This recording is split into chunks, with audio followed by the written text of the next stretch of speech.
Bom dia, presidente, em nome, autorização do nosso líder de Camires, falando em nome do vereador D'Ambrosio, da bancada do PSB, parabenizar a vinda aqui da ex-vereadora Silvana Piroli, presidente Sincera Beremi, sejam bem-vindas.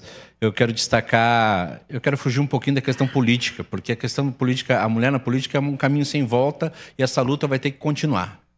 Tem que continuar. E tudo que foi falado aqui é verdadeiro. Mulher não pode ser laranja em partido e partido não pode fazer discurso para fora e amordaçar a mulher dentro. É isso que acontece em alguns partidos.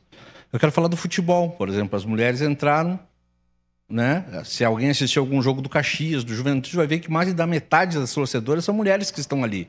E cavaram seu espaço respeitadas pelos homens. As mulheres estão na imprensa esportiva, embora o futebol não goste delas, elas gostam do futebol. E quando uma delas narra nas redes sociais, elas são ofendidas, muito ofendidas. Mas não há mais espaço para retornar.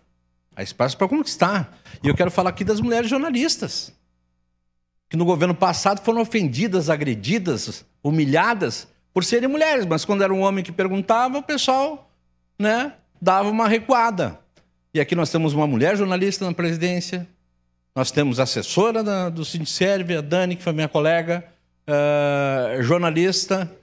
Nós temos várias jornalistas conquistando espaço. Tem em casa uma esposa jornalista que apresenta um programa de rádio comigo e ela disse assim, em alguns momentos ela teve que me corrigir. Alberto, tu fala um pouquinho mais do que eu, tu não me dá espaço de fala.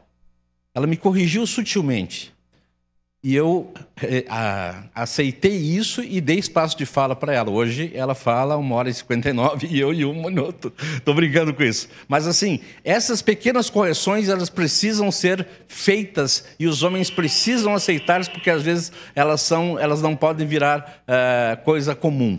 Então, parabéns às mulheres, parabéns a quem está organizando o fórum, parabéns às mulheres sindicalistas, às mulheres que estão à frente aí dessas lutas. Sejam sempre bem-vindas. E sobre saúde, Eremi, nós estamos batalhando e lutando muito aqui nessa casa sobre as questões da saúde, discutindo, tá? Obrigado.